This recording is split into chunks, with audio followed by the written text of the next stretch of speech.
Welcome. In this session, we would talk about tariffs, the major types of tariffs, the impact, and some of the important terminologies related to tariff. Expect at least one question in your upcoming prelims from this section. So take it very, very seriously and carefully. So the first thing that we would understand is what is tariff itself.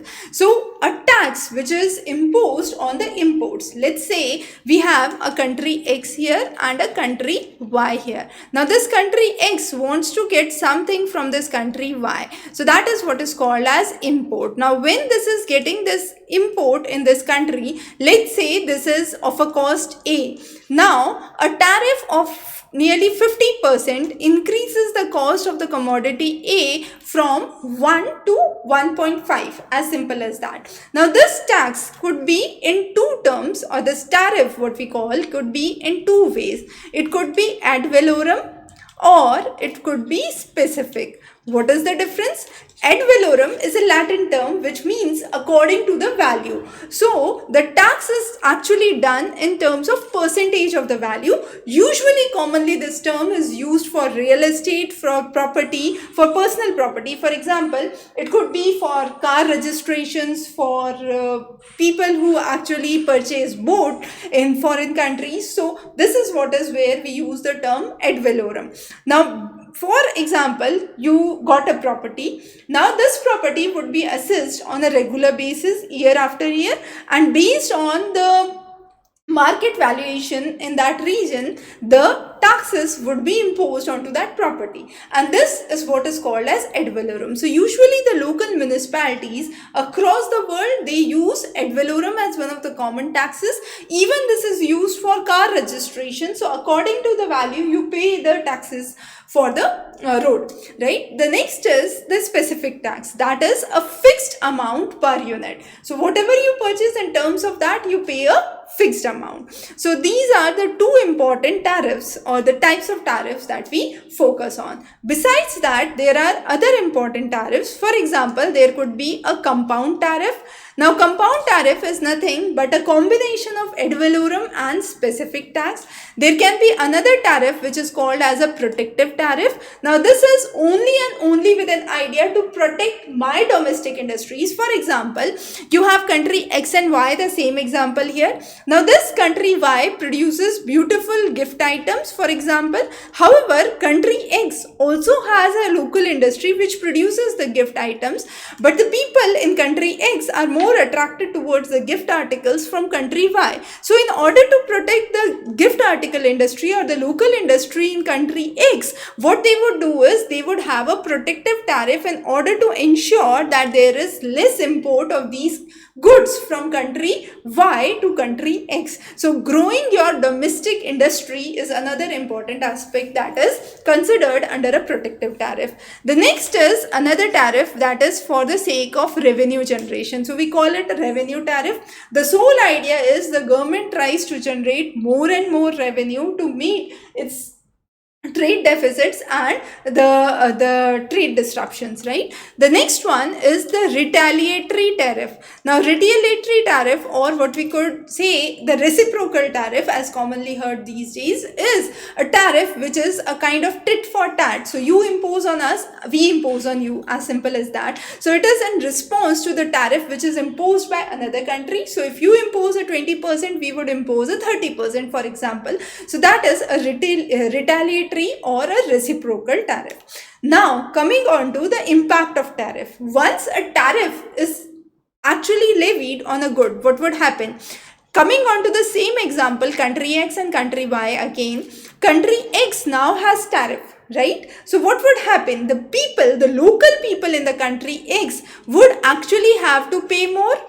For example, let's say US imposes a tariff of 48% on Chinese goods. So the products in the Chinatown would now see a hike of 48%. So that means the item that you were buying for $100 now becomes $148, as simple as that. So this is the people in the local country, that is in United States, would be paying more, except for the case if there is a 20% value addition to the commodity that is brought within the territory. So tariffs actually lead to higher prices of imported goods. That encourages the local industries to survive and to grow. So boosting the local industries is one.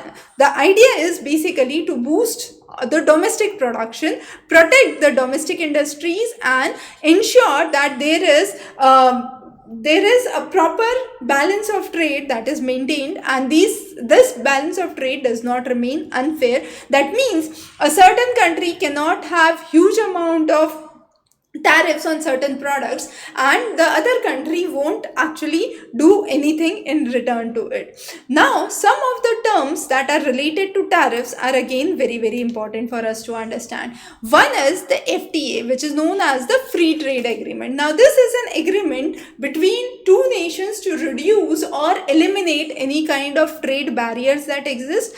The next is balance of trade. Balance of trade is the difference between the export and the import. If exports are greater than imports, the trade is favorable. If imports are greater than exports, then there is a trade deficit, as simple as that. So balance of trade, a very important component of balance of payment, and therefore important for us to understand. Protectionism, we already saw the government policies that aim to protect the local industries, the domestic industries from foreign competition and give them a better edge over others is what is called as protectionism. So Startup India, we could say, was one of an idea to promote the domestic industries, and similarly America First, as being cited by Trump, is one of the ways to protect the domestic industries. The next is dumping. Now dumping is another very important term commonly related to tariffs and what we understand. So when you are exporting the goods at a price lower than the domestic price.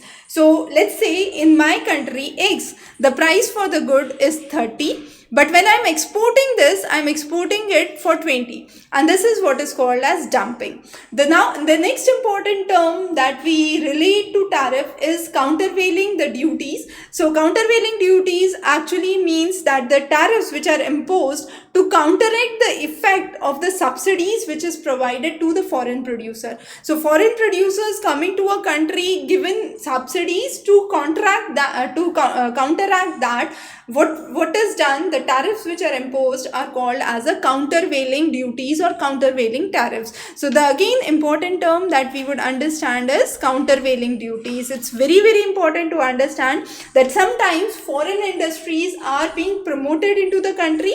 When they are coming into the country, they are given subsidies. Now these subsidies, on top of that, if tariffs are being imposed, this is what is called as countervailing duty.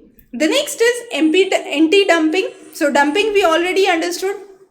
If you are selling something for a higher price in your local country at a lower price in a foreign country, it is called as dumping. So there are anti-dumping duties which impose or counteract the effect of dumping that takes place. Now, some of the organizations related to it. So previously it was GATT, and now it is the WTO, World Trade Organization, so which is an international body that regulates trade. Now WTO, the members again become important.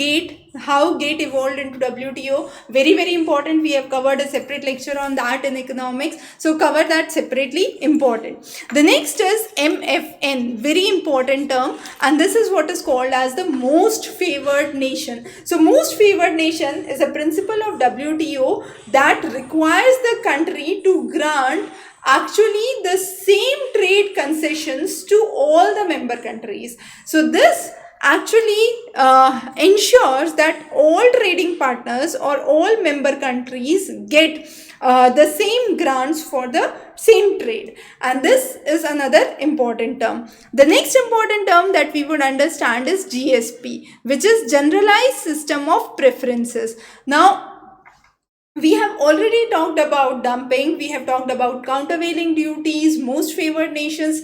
Coming on to the generalized system of preferences, it is a preferential system of tariff where the rates granted by the developed countries to the developing countries. So it is, I repeat, generalized system of preferences. So it is a generalized system which is coming from the developed countries to the developing countries, and they are actually mentioning the preferential tariffs which are granted to the developing nations. So this is called as a generalized system of preferences. The next is Directorate General of Foreign Trade. So in India, the Directorate General of Foreign Trade is the organization which actually implements the foreign trade policies in India. So a very important term. And then is the RODTEP, that is the remissions of duties or taxes on export product. Now this is an export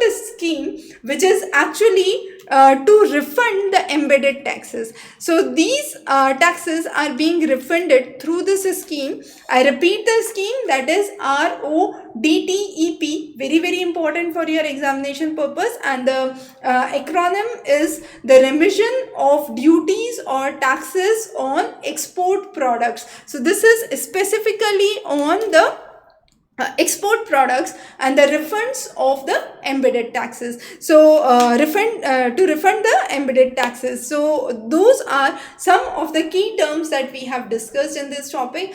Indisputably we could say that this is a very important topic, not only for your prelims but also for your mains this time. Also related to this, we would focus on some of the important terms in the future session, where we would be mainly focusing on terms related to inflation and terms related to debt, the crisis, the financial crisis across the globe, rising gold prices again, and the currency exchange. So these are some of the important areas under economics which could be highly probable for your upcoming prelims examination. For more information and updates, do follow us on the link below. Thank you.